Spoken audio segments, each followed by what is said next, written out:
당장 내 딸 찾아와! 개인 재산이 무려 10조 원이 넘는 박 회장의 유일한 상속녀. 서연이 집을 나간 지 한 달이 넘었는데 그녀는 왜 집을 나갔을까요? 과연 박 회장은 딸을 찾을 수 있을까요? 지금 이야기 시작합니다. 그의 얼굴은 분노로 붉게 상기되어 있었다. 60대 중반의 나이에도 불구하고 그의 눈빛은 여전히 날카로웠다. 비서실장 강민호가 조심스럽게 입을 열었다. 회장님, 따님께서는 연락을 완전히 끊으신 상태입니다. 뭐라고? 박 회장은 믿을 수 없다는 표정을 지었다. 그의 손은 떨리고 있었다. 분노 때문인지 슬픔 때문인지 알 수 없었다. 내 딸이 집을 나간 지 벌써 한 달이 넘었다. 박 회장의 머릿속에는 지난 한 달간의 일들이 주마등처럼 스쳐 지나갔다. 딸 서영과의 마지막 대화. 아니, 대화라고 부르기엔 너무 일방적이었던 그날. 아버지는 제 인생을 하나도 이해하지 못하세요. 서연의 마지막 외침이 귓가에 맴돌았다. 그리고 쾅, 문이 닫히는 소리. 그게 마지막이었다. 강 비서실장이 조심스럽게 물었다. 위치 추적은 어떻게 하시겠습니까? 이미 시도했어. 전화는 꺼져 있고 신용카드 사용 내역도 없어. 박 회장은 창밖을 바라보았다. 서울 한복판 63층 높이에서 내려다 보이는 도시는 아름다웠다. 하지만 그 어디에도 딸은 없었다. 그의 마음속에는 복잡한 감정이 소용돌이쳤다. 걱정, 분노, 그리고 두려움. 그 남자 때문이야. 전부 그 김밥집 놈 때문이라고. 당장 헤어지게 만들 거야. 강 실장, 회장님, 진정하십시오. 진정하라고? 내 모든 것을 물려받을 딸이 고작 김밥이나 파는 남자와 사귄다는 게 말이 되나? 강 비서실장은 아무 말도 하지 못했다. 30년 가까이 박 회장을 모셔왔지만 이렇게 감정적인 모습은 처음이었다. 박 회장은 책상 서랍을 열었다. 그 안에는 낡은 사진 한 장이 있었다. 아내 혜진과 어린 서연이 함께 찍은 사진. 서연은 겨우 5살이었다. 혜진아, 내가 뭘 잘못한 걸까? 그의 목소리는 갑자기 작아졌다. 10년 전 세상을 떠난 아내를 떠올리며 박 회장의 눈가가 붉어졌다. 혜진은 암으로 세상을 떠나기 직전 그에게 부탁했었다. 당신 서연이를 너무 올가매지 마세요. 그 애가 자기 길을 찾을 수 있게 해주세요. 하지만 박 회장은 그 약속을 지키지 못했다. 아내를 잃은 슬픔을 사업으로 묻으며 딸에게는 최고의 교육, 최고의 환경만을 강요했다. 그게 사랑이라고 믿었는데. 강 비서실장이 조용히 물었다. 사모님께서 돌아가시기 전 남기신 말씀 기억하십니까? 박 회장은 고개를 끄덕였다. 물론 기억했다. 매일 밤 그 말이 그를 괴롭혔다. 하지만 이건 다르잖아. 딸이 제대로 된 사람을 만났다면 모를까? 그는 다시 목소리를 높였다. 김밥집 청년 따위가 어떻게 내 딸을 평생 행복하게 해줄 수 있겠어? 창밖으로 해가 지고 있었다. 석양빛이 회장실을 붉게 물들였다. 마치 박 회장의 분노를 상징하는 것처럼. 그 남자가 누군지 제대로 알아봤어? 예, 회장님. 상세한 조사 결과를 준비했습니다. 강 비서실장이 두꺼운 파일을 꺼냈다. 박 회장은 그것을 낚아채듯 받아들었다. 파일을 넘기는 박 회장의 손은 여전히 떨리고 있었다. 분노인지 걱정인지 아니면 두려움인지 그 자신도 알 수 없었다. 강 비서실장이 파일을 펼치며 보고를 시작했다. 예비 사위의 이름은 김지훈입니다. 올해 32, 미혼입니다. 박 회장은 파일을 노려보았다. 사진 속 남자는 평범해 보였다. 아니, 너무 평범했다. 단정한 얼굴에 짧은 머리, 눈가에는 주름이 약간 있었다.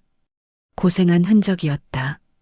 강남구 대치동 골목에 지훈이네 김밥이라는 작은 가게를 운영하고 있습니다.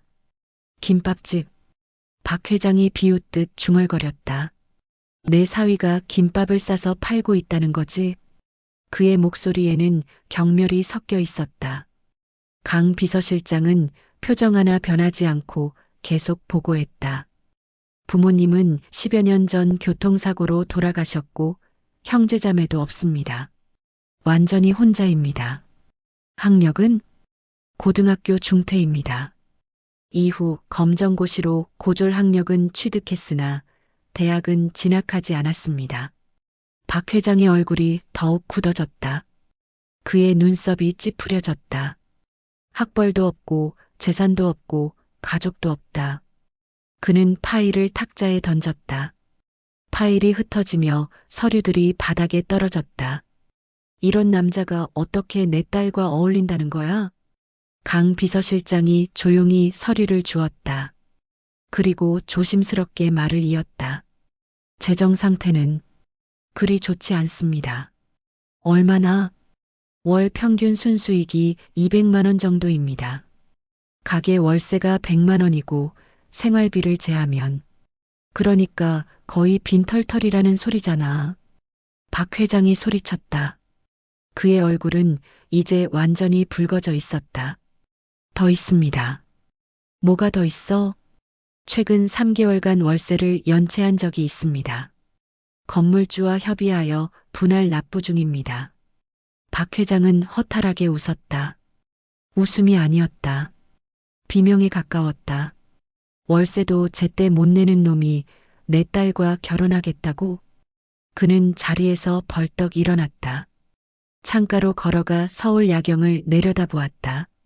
수많은 불빛이 반짝이고 있었다. 그 불빛 하나하나가 사람들의 삶이었다. 저 어딘가에 내 딸이 있겠지. 박 회장의 마음속에는 복잡한 감정이 교차했다.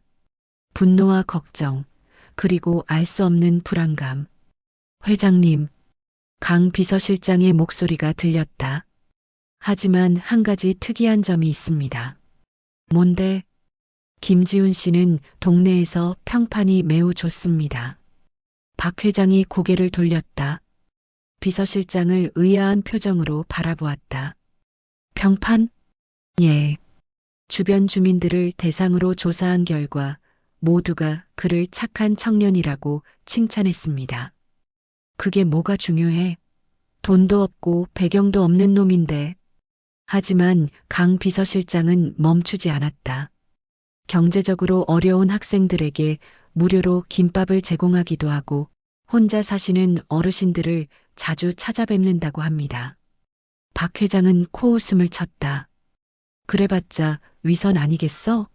내 딸한테 잘 보이려고 하는 쇼일 뿐이야. 하지만 회장님, 됐어. 박 회장이 손을 내저었다. 더 이상 듣고 싶지 않아. 어쨌든 그 남자는 내 딸에게 어울리지 않아. 그는 다시 책상으로 돌아왔다.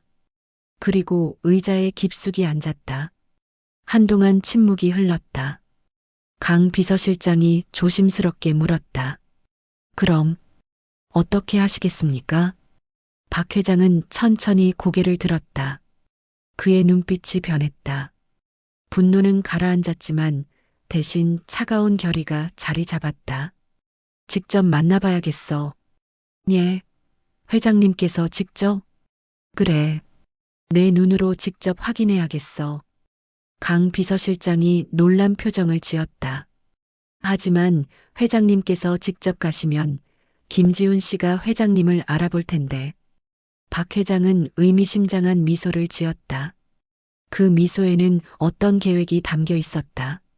그러니까 변장을 해야지. 변장이라뇨? 그 청년의 진짜 본성을 보려면 내가 재벌 회장이라는 걸 숨겨야 해. 박 회장은 책상 서랍에서 오래된 수첩을 꺼냈다.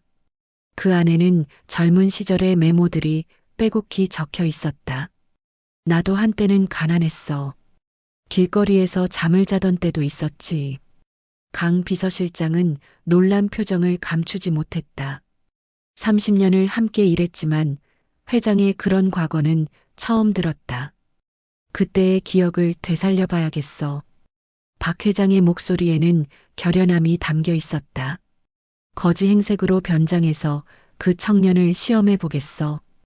회장님, 그건 너무 위험합니다. 위험? 내 딸의 미래가 걸린 문제야. 이 정도 위험은 감수해야지.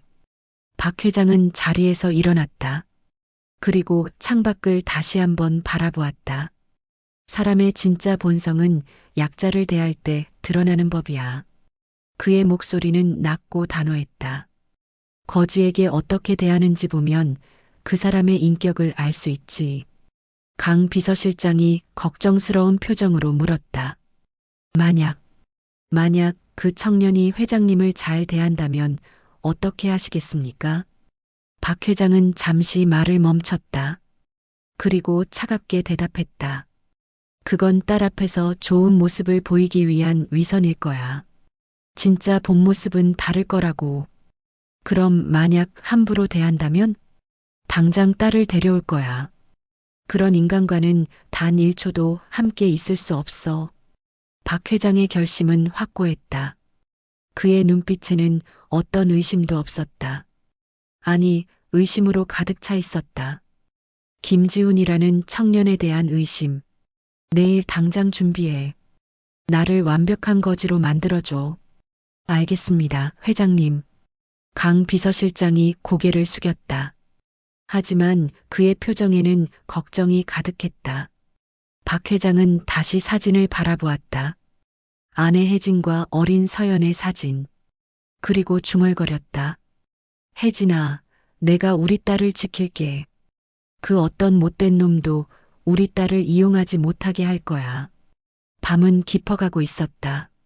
서울의 불빛은 여전히 밝았지만 박 회장의 마음은 어둠으로 가득했다. 과연 그의 계획은 성공할 것인가? 아니면 예상치 못한 진실을 마주하게 될 것인가? 그 누구도 알 수 없었다. 이틀 후 대한그룹 회장 전용 화장실. 거울 앞에 선 남자는 박진수 회장이 아니었다. 적어도 겉모습은 그렇게 보였다. 이 정도면 완벽하군. 박 회장은 거울 속 자신의 모습을 찬찬히 살폈다. 구멍난 회색 긴팔티와 청바지, 때 묻은 운동화. 머리는 일부러 며칠간 감지 않아 기름기가 흘렀고 수염은 덥수룩하게 자라 있었다. 회장님 정말 이렇게 가시겠습니까? 강 비서실장의 목소리에는 걱정이 가득했다. 그는 명품 양복을 입은 회장만 봐왔다. 이런 모습은 상상도 못했다. 이 정도는 돼야 아무도 알아보지 못하겠지. 거울 속 남자는 완전히 다른 사람이었다. 서울 길거리에서 흔히 볼 수 있는 노숙자의 모습. 35년 전으로 돌아간 기분이군. 박 회장의 머릿속에 오래된 기억이 떠올랐다. 25살 아무것도 없던 시절. 하루 한 끼도 제대로 먹지 못하던 그때. 회장님, 혹시 위험한 상황이 발생하면 걱정 마. 내가 알아서 할 테니까. 박 회장은 호주머니를 확인했다. 1,000원짜리 지폐 5장. 딱 5,000원이 전부였다. 신용카드도 휴대전화도 두고 가야 해. 진짜 거지처럼 행동해야 하니까. 하지만 회장님, 강 비서실장이 다급하게 말했다. 최소한 비상연락수단은 안 돼. 박 회장은 단호하게 고개를 저었다. 완벽하게 속여야 해. 조금이라도 의심받으면 안 돼. 그는 거울에서 시선을 떼고 비서실장을 바라보았다. 이건 내 딸의 미래가 걸린 문제야. 그 청년의 진짜 본성을 봐야 해. 알겠습니다. 강 비서실장은 더 이상 말리지 않았다. 30년간 모셔온 회장이었다. 한번 결심하면 꺾이지 않는다는 것을 잘 알고 있었다. 혹시 모르니 제가 멀리서 지켜보겠습니다. 아니, 그것도 안 돼. 박 회장이 손을 내저었다. 자네가 따라오면 어색해. 나 혼자 가는 게 더 자연스러워. 하지만 됐어. 걱정 마. 박 회장은 비서실장의 어깨를 가볍게 두드렸다. 이틀 후에 돌아올 거야. 그때까지 회사 일은 자네가 처리해줘. 예, 회장님. 부디 조심하십시오. 박 회장은 고개를 끄덕이고 문을 열었다. 복도는 조용했다. 직원들은 모두 퇴근한 후였다. 밤 9시 변장하고 나가기에 완벽한 시간이었다. 전용 엘리베이터 대신 비상계단을 이용했다. 63층에서 지하주차장까지 긴 계단을 내려가며 박 회장은 생각했다. 과연 그 청년은 어떤 사람일까? 돈을 노리는 사기꾼일까? 아니면 순진한 바보일까? 어쨌든 내 딸에게는 어울리지 않아. 지하주차장에 도착했다. 하지만 그는 자신의 차로 가지 않았다. 대신 직원 전용 출구로 향했다. 회장님, 여기서 헤어지겠습니다. 강 비서실장이 깊게 고개를 숙였다. 부디 무사히 돌아오십시오. 걱정 말게. 나 이래 봬도 젊었을 때 길거리에서 살아남았던 사람이야. 박 회장은 씩 웃으며 밖으로 나갔다. 차가운 겨울 바람이 얼굴을 때렸다. 11월의 서울은 추웠다. 그래, 이 추위. 오랜만이군. 그는 지하철역으로 걸어갔다. 명품 구두 대신 낡은 운동화를 신은 발이 어색했다. 하지만 금방 익숙해졌다. 지하철을 타고 강남역으로 향했다. 퇴근 시간이 지나 차 안은 비교적 한산했다. 사람들은 그를 힐끔힐끔 쳐다봤다.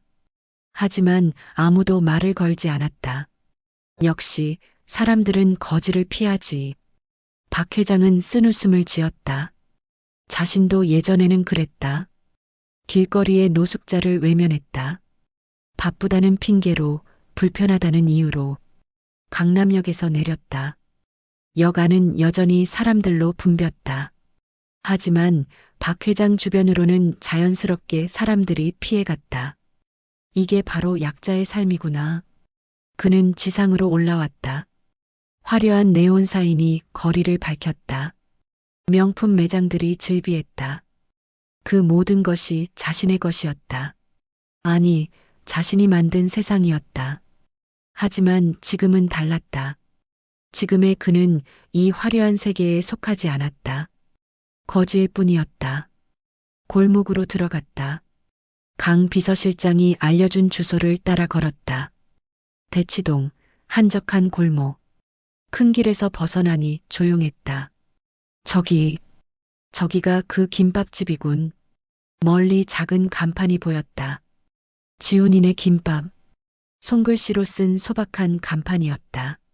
박 회장은 걸음을 멈췄다. 갑자기 심장이 두근거렸다. 긴장됐다. 내가 왜 긴장하지? 그냥 김밥집 주인일 뿐인데. 하지만 이상하게 발이 떨어지지 않았다. 저 가게 안에 답이 있었다. 딸의 미래가 달린 답. 좋아, 이제 시작이야. 박 회장은 깊게 숨을 들이쉬었다. 그리고 다시 걷기 시작했다. 한 걸음, 두 걸음. 가게가 점점 가까워졌다. 가게 앞에 도착했다. 유리창 너머로 안이 보였다. 한 청년이 부지런히 김밥을 말고 있었다. 저 사람이 김지훈. 처음 보는 얼굴이었다. 사진으로만 봤던 남자. 딸이 사랑한다는 남자. 청년은 집중해서 김밥을 말고 있었다. 땀이 이마에 맺혀 있었다. 진지한 표정이었다. 박 회장은 문손잡이에 손을 댔다. 차가운 금속이 느껴졌다. 자, 이제 진실을 확인할 시간이야. 과연 이 청년은 어떤 사람일까? 내 딸을 진심으로 사랑하는 걸까? 아니면 돈을 노리는 사기꾼일까? 문을 열었다. 딸랑 종소리가 울렸다. 청년이 고개를 들었다. 그리고 박 회장과 눈이 마주쳤다. 그 순간 시간이 멈춘 것 같았다. 어서 오세요. 지훈의 목소리는 밝았다. 그리고 따뜻했다. 박 회장은 순간 당황했다. 예상과 달랐다. 거지 같은 자신의 모습을 보고도 청년은 전혀 움찔하지 않았다. 오히려 환한 미소를 지었다. 연기인가? 박 회장은 의심의 눈초리로 지훈을 바라보았다. 추운데 들어오세요. 문 닫으시고요. 지훈이 손짓했다. 자연스러웠다. 마치 오래된 단골을 대하듯 박 회장은 천천히 안으로 들어갔다. 작은 가게였다. 테이블 4개, 의자 8개. 그게 전부였다. 하지만 깨끗했다. 바닥도 테이블도 반짝였다. 앉으세요. 지훈이 의자를 가리켰다. 돈이 별로 없는데. 박 회장은 일부러 작은 목소리로 말했다. 주저하는 척, 불안해하는 척. 괜찮습니다. 일단 앉으세요. 지훈의 목소리에는 따뜻함이 배어 있었다. 강요하는 느낌이 전혀 없었다. 박 회장은 조심스럽게 의자에 앉았다. 지훈이 물 한 컵을 가져왔다. 우선 물부터 드세요. 밖에서 추우셨죠? 감사합니다. 박 회장은 물잔을 받았다. 손이 시렸다. 정말로 추웠다. 거지 행세를 하며 밖을 돌아다녔으니 물을 마시며 박 회장은 지훈을 관찰했다. 30 초반으로 보이는 남자. 단정한 인상. 피곤해 보이는 눈가. 하지만 눈빛만은 맑았다. 뭘 드시겠어요? 김밥. 한 줄에 얼마예요? 5,000원입니다. 박 회장은 주머니를 뒤적였다. 1,000원짜리 지폐 5장을 꺼냈다. 그중 하나를 테이블에 놓았다. 1,000원밖에 없는데 김밥 살 수 있을까요? 순간 지훈의 표정이 변했다. 박 회장은 긴장했다. 드디어 본색을 드러내는구나. 하지만 예상은 빗나갔다. 물론이죠. 지훈이 웃으며 대답했다. 김밥 한 줄 바로 만들어 드릴게요. 하지만 가격이 괜찮습니다. 오늘은 서비스로 드리는 거예요. 지훈은 주방으로 들어가며 말했다. 날씨도 추운데 따뜻한 국도 같이 드릴게요. 박 회장은 말문이 막혔다. 이건 뭐지? 계산된 친절? 아니면 진짜? 아니야, 분명 꾀가 있을 거야. 박 회장은 자신을 다독였다. 하지만 마음 한구석이 흔들리기 시작했다. 지훈은 능숙하게 김밥을 만들기 시작했다. 밥을 펴고 재료를 올리고 정성스럽게 말았다. 그 모든 동작이 자연스러웠다. 오늘 저녁은 드셨어요? 지훈이 김밥을 말면서 물었다. 아니요. 그럼 2줄 드릴게요. 한 줄로는 부족하실 거예요. 아니, 괜찮습니다. 돈이 신경 쓰지 마세요. 지훈이 웃었다. 진심 어린 미소였다. 사람이 굶어서는 안 되죠. 제가 도와드릴 수 있으면 돕고 싶어요. 박 회장은 그 말에 가슴이 뭉클했다. 아니, 뭉클해서는 안 됐다. 이건 연기일 뿐이다. 분명 딸 앞에서 좋은 모습을 보이려는 계산된 행동이다. 그래, 그럴 거야. 하지만 의심과 달리 지훈의 행동은 너무나 자연스러웠다. 10분 후 따끈한 김밥 2줄과 된장국이 상에 놓였다. 맛있게 드세요. 지훈이 수저를 내밀었다. 국은 조심하세요. 뜨거우니까요. 박 회장은 김밥을 바라보았다. 정성스럽게 만들어진 김밥이었다. 재료도 신선해 보였다. 가난한 김밥집 치고는 재료를 아끼지 않았다. 한 입 베어 물었다. 맛있었다. 정말 맛있었다. 이게 이렇게 맛있을 수가. 박 회장은 지난 몇십 년간 최고급 요리만 먹어왔다. 미슐랭 스타 레스토랑, 특급 호텔의 만찬. 그 모든 것이 익숙했다. 하지만 이 소박한 김밥에서는 뭔가 다른 것이 느껴졌다. 정성, 그리고 따뜻함. 어머니가 싸주시던 김밥 맛이다. 갑자기 어린 시절의 기억이 떠올랐다. 가난했지만 행복했던 그때. 어머니는 일요일마다 소풍을 가자며 김밥을 싸주셨다. 그 맛이었다. 박 회장은 눈시울이 뜨거워지는 것을 느꼈다. 아니, 이러면 안 되는데. 감정에 휘둘려서는 안 돼. 맛있어요? 지훈이 물었다. 네, 맛있습니다. 다행이네요. 천천히 드세요. 급하게 드시면 체합니다. 지훈은 다시 주방으로 들어갔다. 그리고 설거지를 시작했다. 박 회장은 그 뒷모습을 바라보며 김밥을 먹었다. 도대체 이 청년은 뭐지?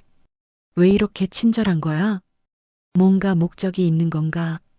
수많은 질문이 머릿속을 맴돌았다. 하지만 답은 나오지 않았다. 국을 마셨다. 따뜻했다. 몸속까지 따뜻해지는 느낌이었다. 추위에 얼었던 몸이 녹아내렸다. 35년 만이군. 35년 만에 이런 따뜻함을 느꼈다. 돈도 지위도 권력도 필요 없는 순수한 따뜻함. 박 회장은 조용히 식사를 마쳤다. 지우는 여전히 설거지를 하고 있었다. 가끔 콧노래를 흥얼거렸다. 행복해 보였다. 이 작은 김밥집에서 저렇게 행복해 보이다니. 박 회장은 이해할 수 없었다. 돈도 없고 미래도 불투명한데 어떻게 저렇게 웃을 수 있을까? 다 드셨어요? 지훈이 다가왔다. 네, 잘 먹었습니다. 그럼 이거 드릴게요. 지훈이 작은 봉투를 내밀었다. 안에는 빵 2개가 들어 있었다. 내일 아침 드세요. 편의점에서 유통기한 임박 제품 싸게 샀어요. 맛은 똑같으니까 걱정 마세요. 박 회장은 말을 잃었다. 이건 대체, 왜 이렇게까지. 저도 예전에 어려울 때 도움을 많이 받았어요. 지훈이 조용히 말했다. 그래서 이제는 제가 누군가를 도울 차례라고 생각해요. 그 말에는 진심이 담겨 있었다. 박 회장은 그것을 느낄 수 있었다. 밖에서 주무실 곳 있으세요? 지훈의 질문에 박 회장은 고개를 저었다. 그럼 저희 가게 뒤편에 작은 창고가 있는데 거기서 하룻밤 지내시는 게 어때요? 예. 박 회장은 깜짝 놀랐다. 이건 예상하지 못한 제안이었다. 창고라고 해봤자 잡동사니 두는 곳이지만 정리하면 한 사람 정도는 누울 수 있어요. 길거리보다는 나을 거예요. 박 회장은 할 말을 잃었다. 처음 만난 거지에게 잠잘 곳을 제공한다고? 이게 말이 되나? 왜 그렇게까지 해주시는 겁니까? 그냥요. 지훈이 환하게 웃었다. 사람은 서로 도우며 사는 거니까요.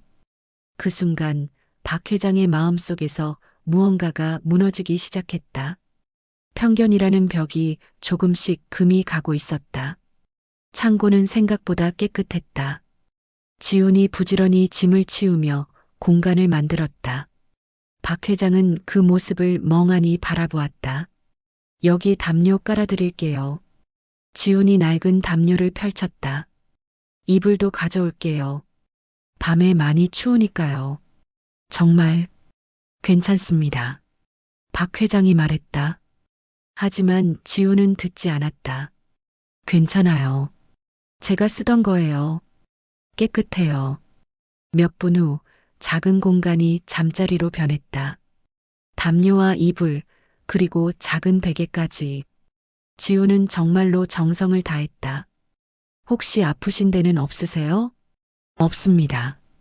그래도 밤에 추우면 언제든 가게로 오세요. 전 늦게까지 일해서요. 지훈이 웃으며 말했다. 그럼 푹 쉬세요. 내일 아침에 식사 준비해 드릴게요. 지훈이 나가고 박 회장은 혼자 남았다. 조용했다. 너무 조용했다. 박 회장은 이불 위에 누웠다. 믿을 수 없는 상황이었다. 내가 지금 김밥집 창고에 누워 있다니. 대한그룹 회장이 김밥집 창고에서 잠을 잔다. 누가 믿겠는가? 하지만 더 믿을 수 없는 것은 지훈의 행동이었다. 도대체 저 청년은 뭐지? 왜 저렇게까지 하는 거야? 박 회장은 혼란스러웠다. 모든 것이 예상과 달랐다. 창고 문틈으로 가게가 보였다. 지우는 여전히 일하고 있었다. 밤 11시가 넘었는데도 박 회장은 조용히 관찰했다. 지우는 내일 사용할 재료를 손질하고 있었다. 채소를 씻고 다듬고 준비했다. 모든 동작이 정성스러웠다. 저렇게 일해서 얼마나 벌까? 강 비서실장의 보고가 떠올랐다. 월 순수익 200만 원.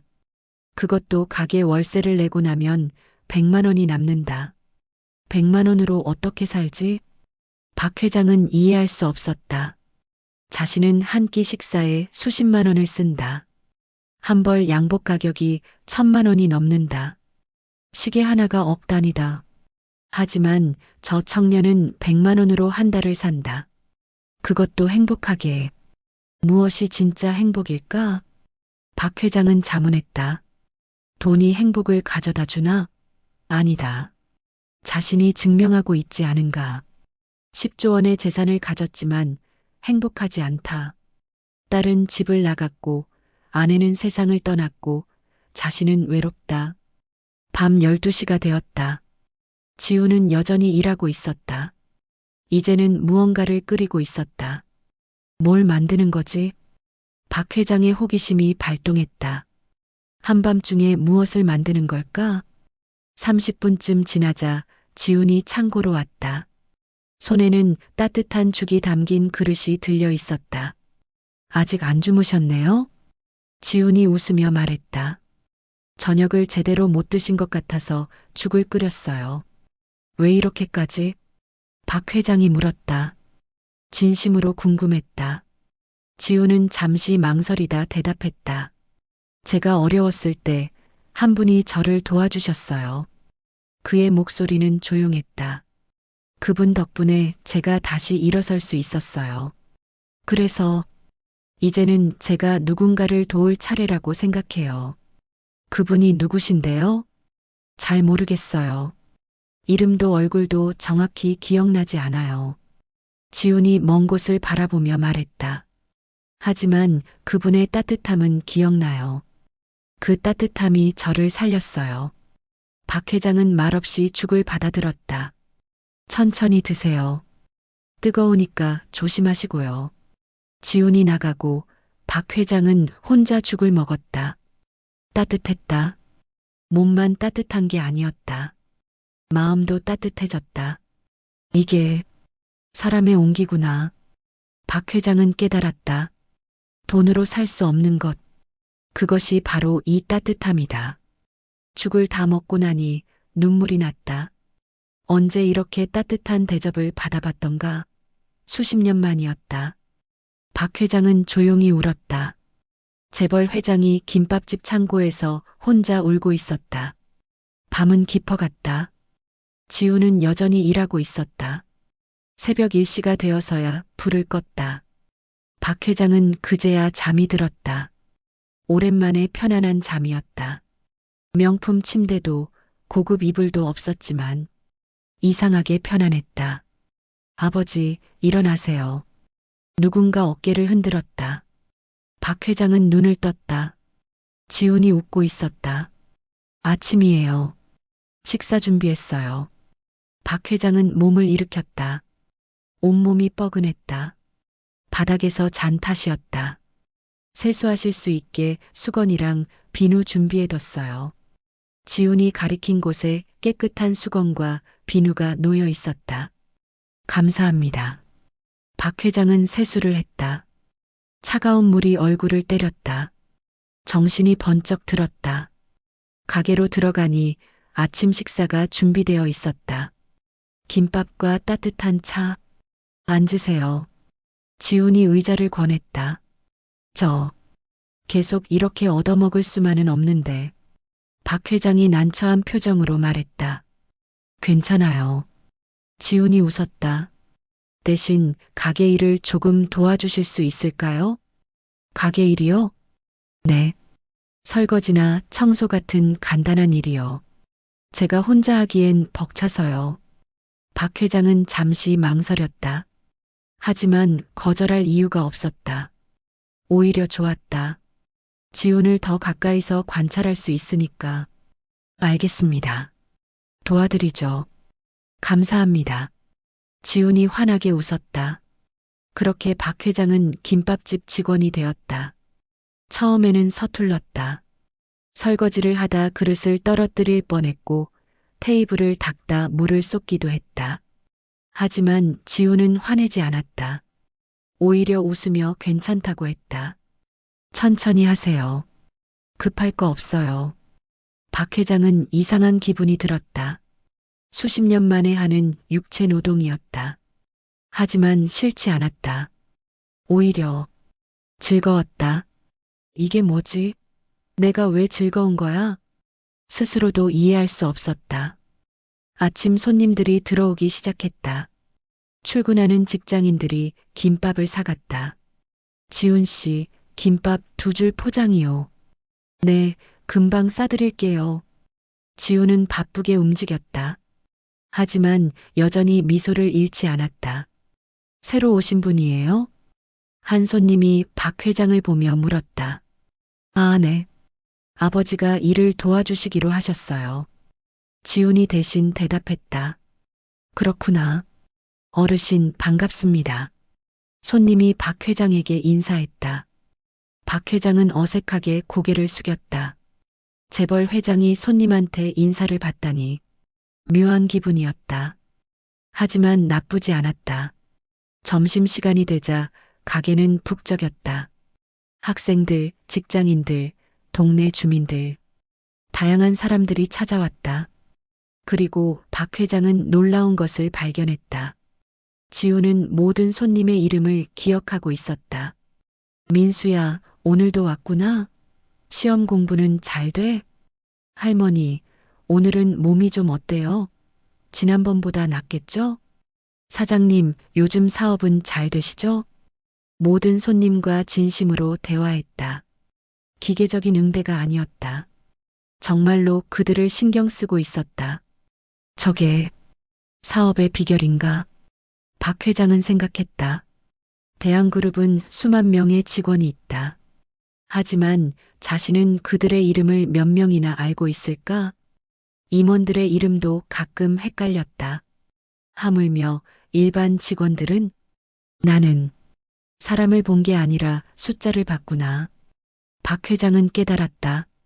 자신이 얼마나 잘못 살아왔는지. 점심시간이 지나고 오후가 되었다. 한적해진 가게에서 지훈이 말했다. 아버지, 힘드시죠? 좀 쉬세요. 괜찮습니다. 커피 한 잔 하실래요? 제가 타드릴게요. 지훈이 커피를 내왔다. 믹스커피였지만 따뜻했다. 아버지는 어떻게 이렇게 되신 거예요? 지훈이 조심스럽게 물었다. 박 회장은 잠시 망설였다. 거짓말을 준비해왔지만 이상하게 진실을 말하고 싶었다. 사업에 실패했습니다. 그렇구나. 힘드셨겠어요. 지훈의 목소리에는 진심 어린 위로가 담겨 있었다. 하지만 괜찮아요. 다시 일어설 수 있어요. 저도 그랬으니까요. 당신도? 네. 저도 한때는 정말 힘들었어요. 지훈이 조용히 말했다. 부모님을 잃고 의지할 곳도 없고 돈도 없고 그때는 정말 세상이 끝난 줄 알았어요. 그런데 어떻게 한 분이 도와주셨어요. 그분 덕분에 다시 일어설 수 있었죠.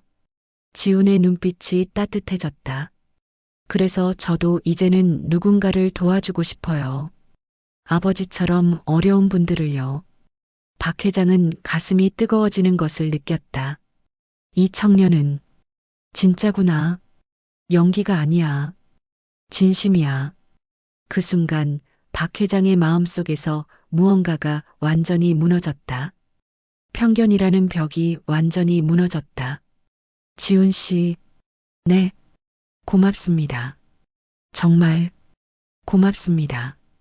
박 회장의 목소리가 떨렸다. 지훈은 환하게 웃었다. 별 말씀을요. 이 정도는 당연한 거죠. 그 미소를 보며 박 회장은 깨달았다. 이 청년이야말로 진짜 부자구나. 돈이 많아서가 아니다. 마음이 부자였다. 그리고 자신의 딸은 정말로 좋은 사람을 만났구나. 일주일이 지났다. 박 회장은 여전히 김밥집에서 일하고 있었다. 강 비서실장은 매일 문자를 보냈다. 회장님, 언제 돌아오십니까? 하지만 박 회장은 돌아가고 싶지 않았다. 이곳이 좋았다. 이 소박한 김밥집이, 이 따뜻한 사람들이. 저녁 시간 가게 문을 닫고 난 후 지훈이 소주 한 병을 가져왔다. 아버지, 술 한잔 하실 수 있으세요? 물론이죠. 두 사람은 마주 앉았다. 간단한 안주와 함께 소주를 마셨다. 아버지는 가족이 없으세요? 지훈이 조심스럽게 물었다. 박 회장은 잠시 망설였다. 그리고 대답했다. 딸이 하나 있습니다. 그래요? 지금은 어디 계신데요? 연락이 끊겼습니다. 제가 잘못했어요. 박 회장의 목소리가 떨렸다. 거짓말이 아니었다. 진실이었다. 딸한테 너무 강압적이었어요. 내 뜻대로만 하라고 했죠. 딸의 마음은 생각하지 않고. 후회하시는군요. 네, 너무 후회됩니다. 박 회장은 정말로 눈물을 흘렸다. 연기가 아니었다. 진짜 눈물이었다. 지훈이 박 회장의 어깨를 두드렸다. 아직 늦지 않았어요. 진심으로 사과하면 딸분도 이해하실 거예요. 그럴까요? 물론이죠. 자식은 부모를 사랑하니까요. 지훈이 소주잔을 채웠다. 사실 저도 부모님이 그리워요. 15살 때 교통사고로 돌아가셨어요. 순간이었죠. 지훈의 목소리가 떨렸다. 하루아침에 고아가 됐어요. 친척집을 전전했지만 환영받지 못했죠. 박 회장은 조용히 들었다. 고등학교도 중퇴하고 거리로 나왔어요. 먹을 것도 없고 잠잘 곳도 없었어요. 그런데 어떻게? 그때 한 분을 만났어요. 지훈의 눈빛이 따뜻해졌다. 추운 겨울날이었어요. 저는 길거리에 쓰러져 있었죠. 며칠을 굶어서 기력이 없었어요. 박 회장의 심장이 빠르게 뛰기 시작했다. 그분이 저를 일으켜 세웠어요. 병원에 데려가고 밥을 사주시고 일자리까지 구해주셨어요. 그분이 누구셨는데요? 박 회장의 목소리가 떨렸다. 잘 모르겠어요. 이름도 얼굴도 정확히 기억나지 않아요. 지훈이 고개를 저었다. 하지만 그분의 회사 이름은 기억나요. 대한물산이었어요. 박 회장은 숨이 멎는 것 같았다. 대한물산. 그것은 대한그룹의 자회사였다. 그리고 15년 전 자신이 직접 관리하던 회사였다. 거기서 2년 동안 일했어요. 창고 관리 일이었죠. 박 회장의 머릿속에 기억이 떠올랐다. 15년 전 겨울. 출장 가던 길에 길거리에서 쓰러진 청년을 발견했다. 그냥 지나칠 수 없어서 병원에 데려갔다. 그리고 자신의 회사에 일자리를 만들어줬다. 설마 그 청년이? 박 회장은 믿을 수 없었다. 그분 덕분에 돈을 모을 수 있었어요. 검정고시도 치르고 이 가게도 시작할 수 있었죠. 지훈이 환하게 웃었다. 그분은 제 은인이에요. 평생 잊지 못할 거예요. 박 회장은 손이 떨렸다. 소주잔을 제대로 잡을 수 없었다. 내가 그 은인이었다고? 내가 살린 청년이 바로 저 사람이었다고? 그리고 그 청년이 내 딸과 사랑에 빠졌다고? 머리가 복잡했다. 믿을 수 없었다. 하지만 모든 것이 들어맞았다. 혹시 그때 도와주신 분의 모습 조금이라도 기억나세요? 박 회장이 떨리는 목소리로 물었다. 중년의 남자분이셨어요. 키가 크시고 목소리가 낮으셨죠. 지훈이 기억을 떠올렸다. 정장을 입고 계셨고, 그리고 눈빛이 따뜻하셨어요. 박 회장은 더 이상 참을 수 없었다. 지훈 씨, 네, 사실은 제가 그때였다. 가게 문이 열렸다. 지훈 씨, 여자의 목소리였다. 박 회장은 고개를 돌렸다. 그리고 얼어붙었다. 문 앞에 서 있는 여자. 그것은 다름 아닌 자신의 딸 박서연이었다. 아버지. 서연도 박 회장을 알아봤다. 거지 행색을 하고 있었지만 딸은 아버지를 알아봤다. 시간이 멈췄다. 세 사람은 서로를 바라보며 얼어붙었다. 박 회장의 머릿속은 혼란스러웠다. 어떻게 하지? 뭐라고 말해야 하지? 하지만 입이 떨어지지 않았다. 지훈이 먼저 입을 열었다. 서연아, 이분은 제 아버지예요. 서연이 차가운 목소리로 말했다. 그리고 아버지, 이분은 제가 사랑하는 사람, 김지훈이에요. 박 회장은 고개를 숙였다. 모든 것이 드러났다. 더 이상 숨길 수 없었다. 그리고 이제 진실을 말해야 할 시간이었다. 침묵이 흘렀다. 무거운 침묵이었다. 세 사람 모두 말을 잃었다. 서연의 눈에 눈물이 고였다. 아버지, 왜 이러세요? 그녀의 목소리는 떨렸다. 분노와 슬픔이 섞여 있었다. 왜 이렇게까지 하신 거예요? 저를 믿지 못하세요? 박 회장은 대답할 수 없었다. 부끄러웠다. 너무나 부끄러웠다. 지우는 두 사람을 번갈아 보며 상황을 파악했다. 회장님이 서연이 아버지셨군요. 그의 목소리는 차분했다. 놀랬지만 화내지는 않았다.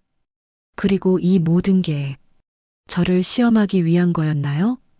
박 회장은 천천히 고개를 끄덕였다. 죄송합니다. 아버지, 서연이 소리쳤다. 어떻게 이럴 수 있어요? 어떻게 사람을 이렇게 시험해요? 서연아, 저는 아버지가 믿어주실 거라 생각했어요. 제 선택을 존중해 주실 거라고요. 서연의 눈물이 흘러내렸다. 엄마가 돌아가시면서 뭐라고 하셨어요? 제 인생은 제가 선택하게 해달라고 하지 않으셨어요? 그 말에 박 회장의 가슴이 찢어지는 것 같았다. 미안하다, 서연아. 정말 미안하다. 박 회장도 눈물을 흘렸다. 나는 내가 걱정돼서 내가 잘못된 사람을 만날까봐. 지훈 오빠가 잘못된 사람이에요? 서연이 반박했다. 이렇게 착하고 따뜻하고 진실한 사람이 잘못됐다고요? 박 회장은 고개를 저었다. 아니다. 내가 틀렸어. 내가 정말 잘못했어. 지훈이 조용히 말했다. 회장님, 저는 이해합니다. 두 사람이 지훈을 바라봤다. 부모로서 딸이 걱정되는 건 당연합니다. 저 같아도 똑같이 했을 거예요. 지훈의 목소리는 차분하고 진실했다. 오히려 이렇게까지 딸을 생각하시는 모습이 감동적입니다. 지훈 씨, 박 회장은 믿을 수 없었다. 배신당했는데 화내지 않고 오히려 이해한다고? 하지만 한 가지만 말씀드리고 싶어요. 지훈이 서연의 손을 잡았다. 저는 서연이를 진심으로 사랑합니다. 그녀의 재산 때문도 집안 때문도 아닙니다. 그의 눈빛은 흔들림이 없었다. 그녀 자체를 사랑합니다. 그녀의 웃음, 그녀의 따뜻함, 그녀의 모든 것을요. 서연이 지훈을 바라보며 눈물을 흘렸다. 그리고 비록 가난하지만 평생 그녀를 행복하게 해주겠습니다. 이 목숨을 걸고 맹세합니다. 박 회장은 그 말을 듣고 무릎이 꺾이는 것 같았다. 이 청년은 진짜구나. 진짜 내 딸을 사랑하는구나. 박 회장은 천천히 무릎을 꿇었다. 회장님, 지훈이 놀라 박 회장을 일으키려 했다. 하지만 박 회장은 거절했다. 아닙니다. 제가 잘못했습니다. 박 회장의 목소리는 떨렸다. 당신을 의심했습니다. 당신의 진심을 몰라봤습니다. 그는 깊이 고개를 숙였다. 이 일주일간 당신이 얼마나 훌륭한 사람인지 봤습니다. 당신의 따뜻함, 당신의 진실함을. 회장님, 일어나세요. 지훈이 박 회장을 일으켰다. 저야말로 부족한 사람입니다. 회장님의 딸을 만날 자격이 있을지. 있습니다. 박 회장이 단호하게 말했다. 당신이야말로 내 딸에게 가장 어울리는 사람입니다.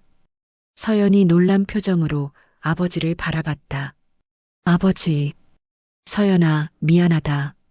정말 미안하다. 박 회장이 딸을 껴안았다. 아빠가 틀렸어. 진짜 부는 돈이 아니라 마음이었어. 지훈 씨가 그걸 가르쳐 줬어. 서연도 아버지를 껴안으며 울었다. 아버지, 저도 말씀드릴 게 있어요. 응? 서연이 깊은 숨을 들이쉬었다. 저, 아파요. 뭐? 박 회장이 놀라 딸을 바라봤다. 무슨 소리야? 백혈병이에요. 서연의 목소리가 떨렸다. 6개월 전에 진단받았어요. 박 회장은 눈앞이 캄캄해졌다. 뭐라고? 미안해요, 아버지. 말씀드리지 못해서. 서연이 울먹였다. 아버지한테 걱정 끼치기 싫었어요. 그래서 집을 나왔어요. 그럼 치료는? 지훈 오빠가 도와줬어요. 서연이 지훈을 바라봤다. 치료비를 마련하기 위해 밤낮으로 일했어요. 제가 말려도 듣지 않았어요. 박 회장은 지훈을 바라봤다. 지훈은 고개를 숙이고 있었다. 당신이 내 딸을. 박 회장은 더 이상 말을 잇지 못했다. 눈물이 쏟아졌다. 죄송합니다. 제가 더 많이 도와드리지 못해서. 지훈이 말했다. 제 능력이 부족해서 서연이를 제대로 치료해주지 못했습니다. 아닙니다. 박 회장이 지훈의 손을 잡았다. 당신은 나보다 훨씬 훌륭한 아버지가 될 겁니다. 세 사람은 서로를 껴안고 한참을 울었다. 밤은 깊어갔지만 그들의 마음은 따뜻했다. 마침내 진실이 밝혀졌고 오해가 풀렸고 사랑이 확인되었다. 다음 날 아침, 박 회장은 제대로 된 옷으로 갈아입고 김밥집을 찾았다. 지훈과 서연이 함께 가게를 준비하고 있었다. 두 사람의 모습은 행복해 보였다. 들어오세요, 회장님. 지훈이 환하게 웃으며 맞이했다. 어제는 정말 죄송했습니다. 박 회장이 고개를 숙였다. 아닙니다. 오히려 제가 감사드려야죠. 지훈이 차를 따라주었다. 회장님 덕분에 제가 오늘 이 자리에 있는 겁니다. 무슨 말씀이신지. 15년 전 저를 살려주신 분이 회장님이셨죠? 박 회장은 천천히 고개를 끄덕였다. 맞습니다. 어제 당신 이야기를 듣고 깨달았습니다. 정말 감사합니다. 지훈이 깊이 고개를 숙였다. 회장님 덕분에 제가 다시 살 수 있었습니다. 그리고 서연을 만날 수 있었습니다. 박 회장은 가슴이 뭉클했다. 운명이었나 봅니다. 네, 운명이었습니다. 서연이 말했다. 아버지가 살려주신 사람을 제가 사랑하게 됐어요. 이보다 더 아름다운 인연이 어디 있겠어요? 박 회장은 딸의 손을 잡았다. 서연아, 치료는 어떻게 되고 있니? 지금은 조금 나아지고 있어요. 서연이 대답했다. 하지만 아직 완치까지는 시간이 필요해요. 그럼 당장 최고의 병원으로 가자. 내가 모든 것을 준비하마. 아버지, 부탁이다. 이번엔 아빠 말 좀 들어줘. 박 회장의 목소리에는 간절함이 담겨 있었다. 서연은 고개를 끄덕였다. 알겠어요, 아버지. 그리고 지훈 씨. 박 회장이 지훈을 바라봤다. 제 사위가 되어주시겠습니까? 지훈은 놀라 박 회장을 바라봤다. 저 같은 사람이 당신보다 좋은 사위는 없습니다. 박 회장이 진심으로 말했다. 이 일주일간 당신을 보며 많은 것을 배웠습니다. 진정한 부자가 누군지, 진정한 행복이 무엇인지. 회장님, 당신은 돈은 없지만 마음이 부자입니다. 그리고 그것이 진짜 부자입니다. 박 회장은 일어나 지훈에게 고개를 숙였다. 제 딸을 부탁합니다. 평생 행복하게 해주십시오. 지훈도 눈물을 흘리며 답했다. 목숨을 걸고 맹세합니다. 평생 서연을 사랑하고 지키겠습니다. 두 남자는 꽉 껴안았다. 서연은 그 모습을 보며 행복한 눈물을 흘렸다. 고맙습니다, 아버지. 아니다. 내가 더 고맙다. 박 회장이 말했다. 너희들이 아빠에게 진짜 삶이 뭔지 가르쳐 줬어. 고맙다. 세 사람은 서로를 껴안고 행복한 시간을 보냈다. 박 회장은 깨달았다. 진정한 행복은 돈이 아니라 사랑이었다. 진정한 부는 재산이 아니라 관계였다.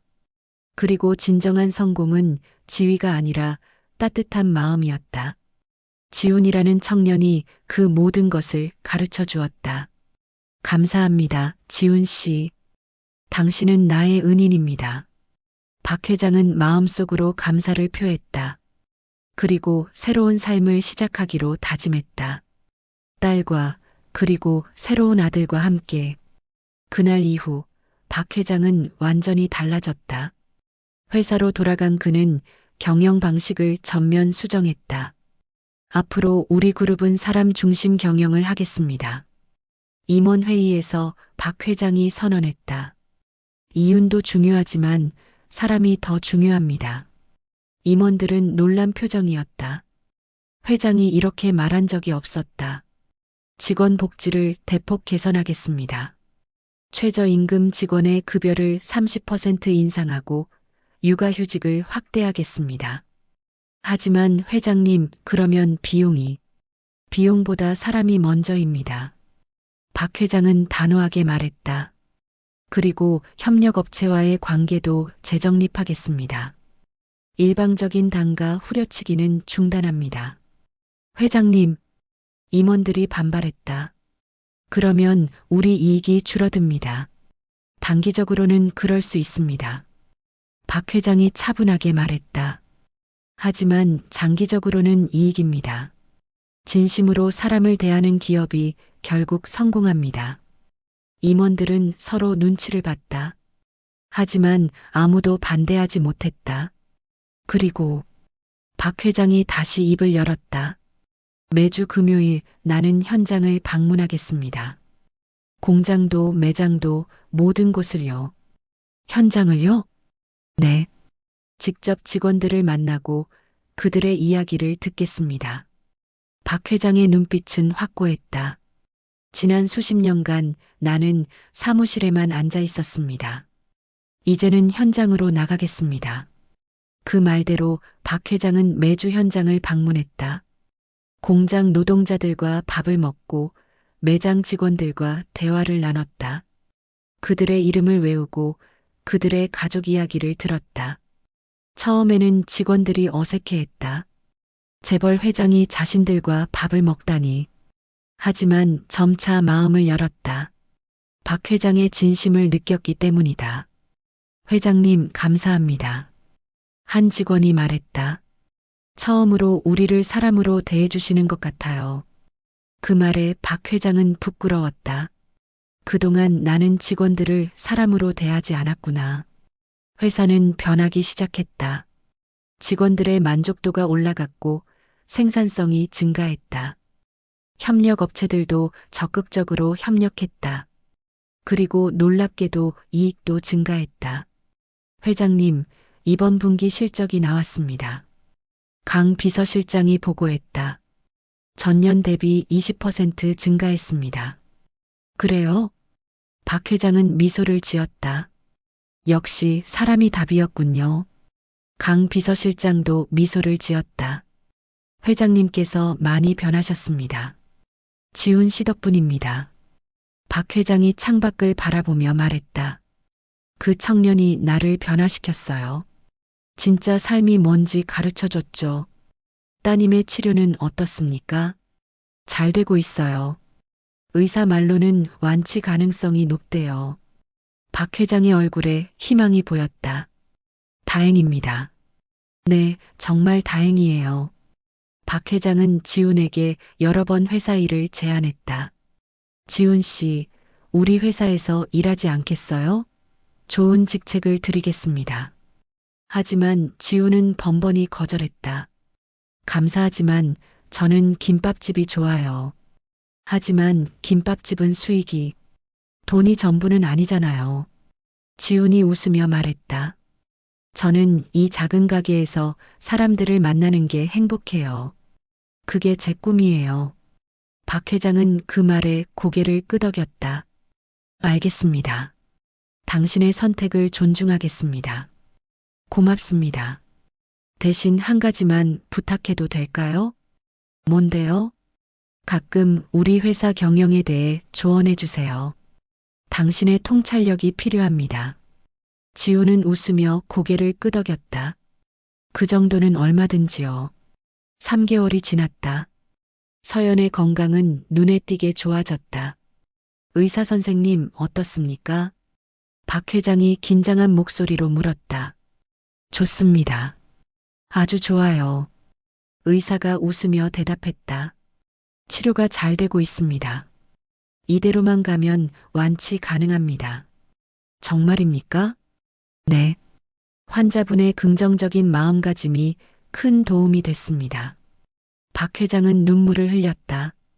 감사합니다, 선생님. 정말 감사합니다. 병실로 들어가니 서연이 환하게 웃고 있었다. 아버지, 들었어요? 완치 가능하대요. 그래, 들었어. 정말 다행이다. 박 회장이 딸을 꽉 껴안았다. 우리 딸 정말 장하다. 잘 이겨냈어. 아버지와 지훈 오빠 덕분이에요. 서연이 말했다. 두 분이 없었다면 전 포기했을 거예요. 그런 소리 하지 마. 넌 강한 아이야. 지훈이 병실에 들어왔다. 손에는 김밥 도시락이 들려 있었다. 서연아, 점심 가져왔어.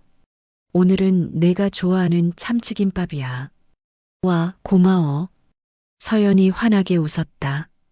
지우는 매일 병원을 찾았다. 아침, 점심, 저녁.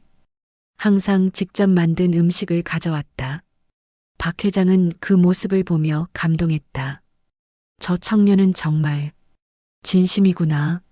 내 딸은 좋은 사람을 만났어. 회장님, 같이 드시죠. 지훈이 김밥을 나눠줬다. 고맙네. 세 사람은 함께 김밥을 먹었다. 소박하지만 행복한 시간이었다. 아버지, 서연이 조심스럽게 말했다. 저희 결혼하고 싶어요. 박 회장은 미소를 지었다. 그래. 완치되면 바로 결혼식 올리자. 정말요? 당연하지. 내 딸 결혼식 성대하게 치러줘야지. 아버지, 저희는 작은 결혼식을 원해요. 서연이 말했다. 화려한 건 필요 없어요. 그냥 소중한 사람들만 모여서 소박하게요. 그래. 박 회장은 조금 의외였다. 네. 김밥집 단골 손님들, 동네 이웃들과 함께하고 싶어요. 저도 그게 좋습니다. 지훈이 말했다. 화려한 것보다 의미 있는 게 더 중요하니까요. 박 회장은 잠시 생각했다. 그리고 고개를 끄덕였다. 좋아. 너희 뜻대로 하자. 고마워요, 아버지. 서연이 기뻐했다. 박 회장은 깨달았다. 진짜 행복은 화려함이 아니라 따뜻함이구나. 돈으로 살 수 없는 게 진짜 가치구나. 지훈이 그것을 가르쳐 줬다. 2개월 후 서연은 퇴원했다. 축하합니다. 완치되셨어요. 의사의 말에 세 사람은 환호했다. 정말요? 정말 나은 거예요? 네. 완전히 건강해지셨어요. 서연은 기쁨의 눈물을 흘렸다. 감사합니다. 정말 감사합니다. 병원 밖으로 나오니 햇살이 따뜻했다. 와, 햇빛이 이렇게 따뜻했나요? 서연이 팔을 벌리며 말했다. 오랜만에 느껴보는 자유예요. 지훈이 서연을 안았다. 수고했어. 정말 잘 이겨냈어. 오빠 덕분이에요. 아니야. 내가 강해서야. 두 사람은 서로를 바라보며 웃었다. 박 회장은 그 모습을 보며 행복했다. 이제 딸이 정말 행복해지는구나. 좋은 사람과 함께. 며칠 후 결혼 준비가 시작되었다. 정말 이렇게 소박하게 해도 되겠니? 박 회장이 걱정스럽게 물었다. 네, 아버지. 이게 좋아요. 서연이 웃으며 대답했다. 결혼식 장소는 김밥집 근처의 작은 커뮤니티 센터였다. 특급 호텔이 아니라 장식도 화려하지 않았다. 손수 만든 종이 장식과 꽃들 뿐이었다. 이거 정말 재벌가 결혼식 맞아요? 강 비서실장이 걱정스럽게 물었다. 맞아. 박 회장이 웃으며 대답했다. 진짜 재벌가 결혼식이지. 마음이 부자인 사람들의 결혼식이야. 준비 과정에서 많은 사람들이 도왔다. 김밥집 단골 할머니들이 음식을 준비했다. 우리가 직접 만들어야 맛있지. 동네 청년들이 장식을 도왔다. 지훈 형 결혼식인데 우리가 해야죠. 학생들도 자원봉사로 참여했다. 사장님이 저희를 도와주셨으니 저희도 도와야죠. 박 회장은 그 모습을 보며 감동했다. 이게 진짜 공동체구나. 돈으로 살 수 없는 관계구나. 초대장을 직접 손으로 써서 전달했다. 김밥집을 찾았던 모든 사람들에게, 가난해서 밥을 못 먹던 학생, 혼자 사시던 할머니, 일자리를 찾지 못하던 청년, 모두에게 초대장이 갔다. 정말 이렇게 많은 사람을 초대해도 돼? 박 회장이 물었다. 네, 이분들이 진짜 가족이에요. 서연이 대답했다. 박 회장의 지인들도 초대받았다. 재벌 회장들, 정치인들, 유명 인사들. 하지만 그들은 소수였다. 대부분은 평범한 사람들이었다.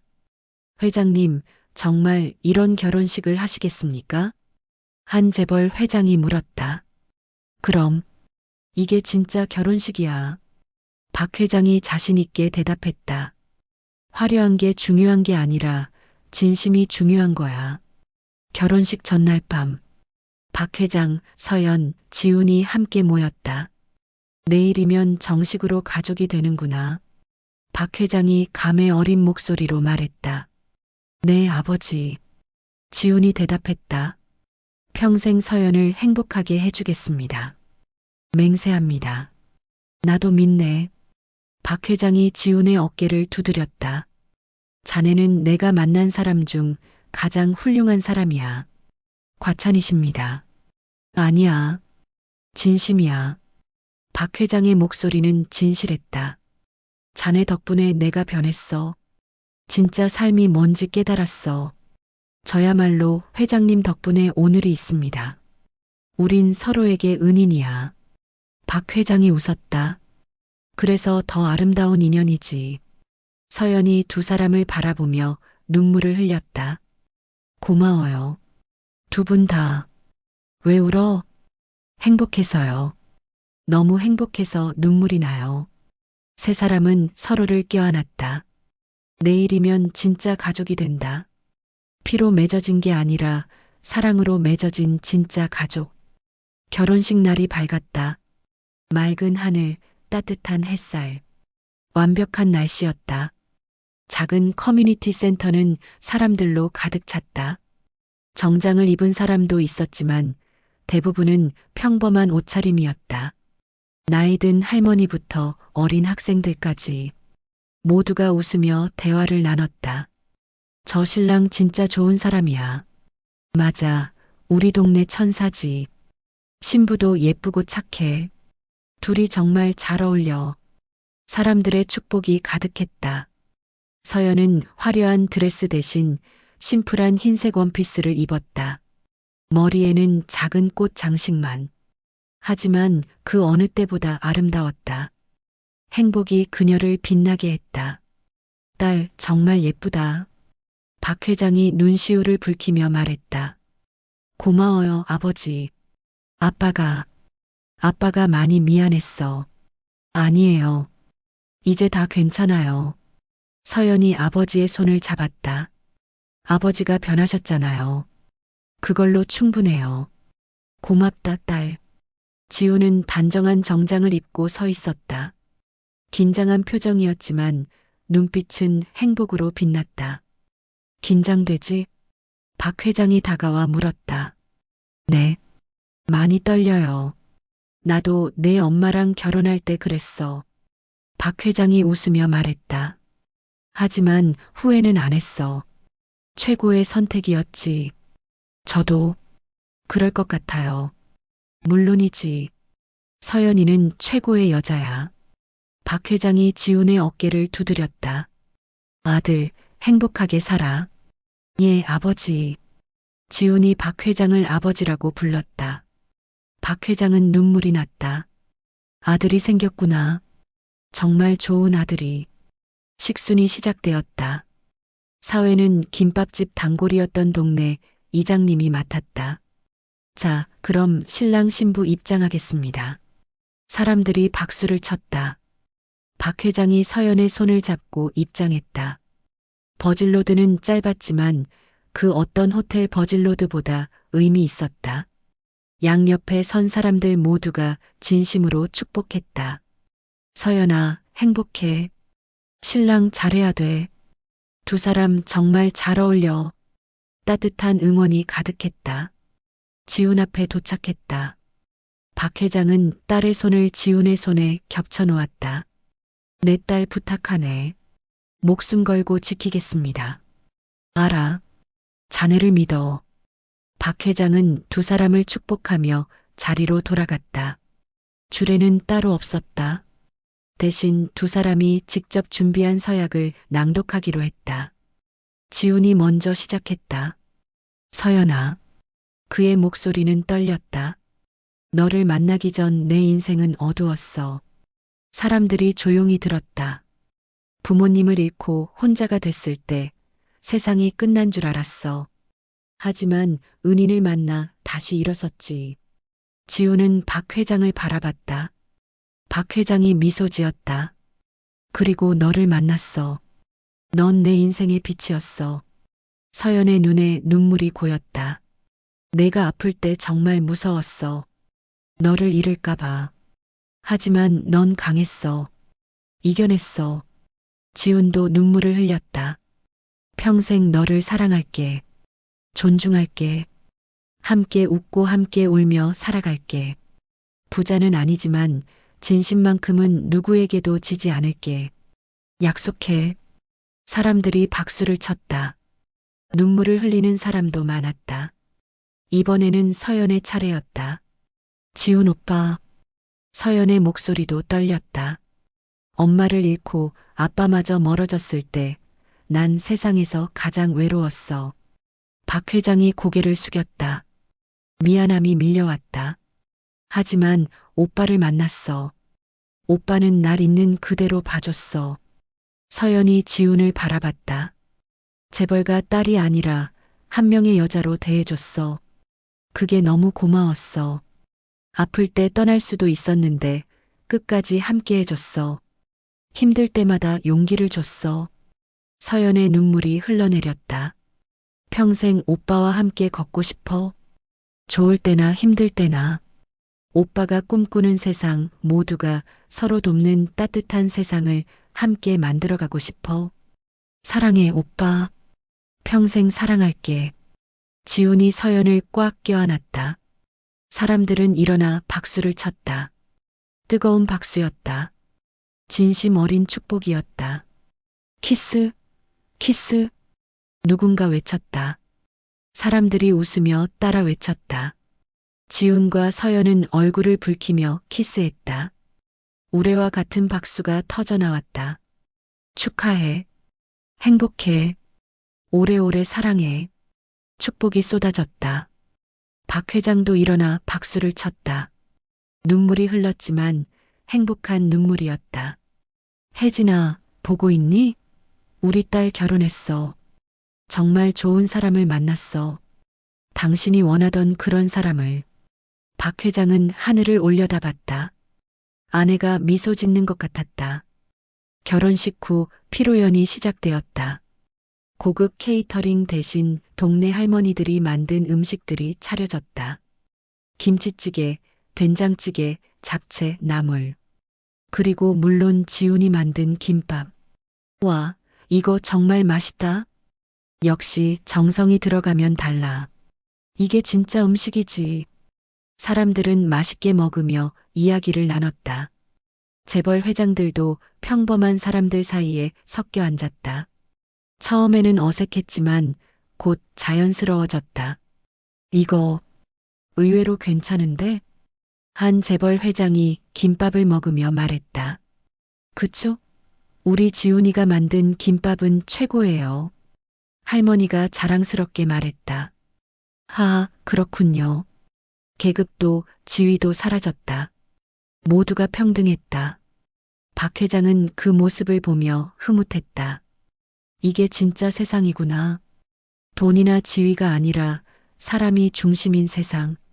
식사가 끝날 무렵 지훈이 일어나 말했다. 여러분, 감사합니다. 사람들이 조용해졌다. 오늘 와주신 모든 분들께 감사드립니다. 지훈의 목소리는 진실했다. 여러분이 저희의 진짜 가족입니다. 박수가 터져 나왔다. 그리고 오늘 결혼식 비용으로 쓸 예정이었던 돈은 지역 아동센터에 기부하기로 했습니다. 사람들이 환호했다. 앞으로도 여러분과 함께 나누며 살아가겠습니다. 서연도 일어나 말했다. 저도 남편과 함께 이웃을 돕는 삶을 살겠습니다. 약속합니다. 박 회장도 일어났다. 저 박진수도 약속하겠습니다. 사람들이 놀라 박 회장을 바라봤다. 앞으로 대한그룹은 사람 중심 경영을 하겠습니다. 박 회장의 목소리는 단호했다. 그리고 이 지역에 복지센터를 짓겠습니다. 모두가 편하게 이용할 수 있는 공간을요. 또한 청년 창업 지원금도 확대하겠습니다. 지훈 씨처럼 꿈을 가진 청년들을 돕겠습니다. 우레와 같은 박수가 터져 나왔다. 회장님, 감사합니다. 정말 멋지세요. 역시 대한그룹. 박 회장은 미소를 지었다. 이게 진짜 성공이구나. 사람들에게 인정받는 것. 사람들을 행복하게 하는 것. 피로연이 끝나고 사람들이 하나둘 떠났다. 모두가 행복한 표정이었다. 정말 좋은 결혼식이었어. 그러게, 나도 감동받았어. 저런 결혼식이 진짜지. 마지막까지 남은 사람들이 정리를 도왔다. 박 회장, 지훈, 서연도 함께 정리했다. 아버지, 오늘 정말 고마웠어요. 서연이 말했다. 무슨 소리야? 내가 더 고마워. 박 회장이 딸을 안았다. 너희 덕분에 아빠가 변했어. 진짜 삶을 배웠어. 아버지도 이제 행복하시죠? 그럼, 정말 행복해. 박 회장의 목소리는 진실했다. 딸도 있고 아들도 생기고 이보다 더 행복할 수가 없어. 지훈이 다가와 말했다. 아버지, 앞으로 자주 뵐게요. 그래야지. 우리 이제 가족이잖아. 네, 가족이죠. 세 사람은 서로를 껴안았다. 밤하늘에 별이 반짝였다. 아내 혜진도 저 별 중 하나가 되어 그들을 지켜보고 있을 것이다. 박 회장은 하늘을 올려다보며 중얼거렸다. 혜진아, 고마워. 우리 딸을 지켜줘서, 그리고 지훈 씨를 보내줘서, 날 변화시켜줘서, 이제 난 행복하게 살 거야. 진짜 삶을 살 거야. 별이 반짝였다. 마치 대답하는 것처럼. 3개월 후, 김밥집은 여전히 성업 중이었다. 지훈과 서연이 함께 가게를 운영했다. 어서 오세요. 김밥 2줄이요. 네, 금방 만들어 드릴게요. 두 사람은 행복해 보였다. 박 회장도 일주일에 한 번은 가게를 찾았다. 아버지, 오셨어요? 그래, 오늘도 김밥 먹으러 왔지. 앉으세요. 바로 만들어 드릴게요. 박 회장은 가게 한 구석에 앉아 신문을 봤다. 할아버지, 안녕하세요. 어린 학생이 인사했다. 오, 그래. 학교 잘 다녀왔니? 네. 오늘 시험 100점 맞았어요. 와, 대단한데? 김밥 한 줄 사줄까? 정말요? 감사합니다. 박 회장은 웃으며 학생에게 김밥을 사줬다. 이게 행복이구나. 돈으로 살 수 없는 행복. 저녁이 되어 가게 문을 닫았다. 아버지, 저녁 같이 드실래요? 그래야지. 세 사람은 함께 저녁을 먹었다. 김밥과 라면. 소박한 저녁이었다. 아버지, 말씀드릴 게 있어요. 서연이 조심스럽게 말했다. 뭔데? 저, 임신했어요. 박 회장은 순간 말을 잃었다. 뭐라고?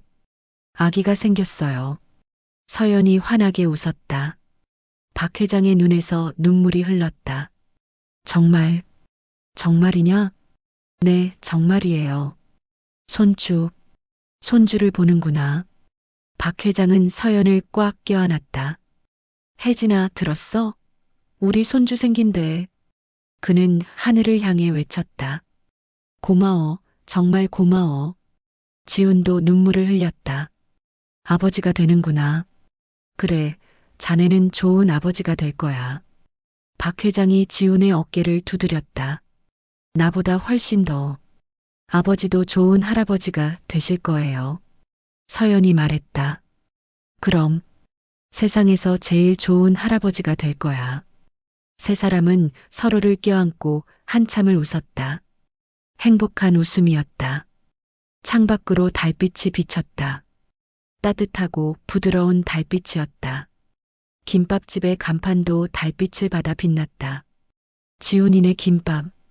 소박하지만 따뜻한 간판. 그 안에 진짜 부자들이 살고 있었다. 돈이 많아서가 아니라 마음이 부자인 사람들. 박진수 회장은 깨달았다. 진정한 부는 돈이 아니었다. 사랑이었다.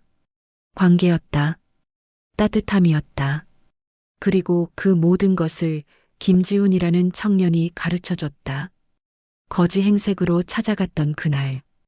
회장은 시험하러 갔지만 오히려 시험을 당했다. 그리고 무릎을 꿇을 수밖에 없었다. 진실 앞에, 사랑 앞에, 진정한 부 앞에. 이제 박 회장은 안다.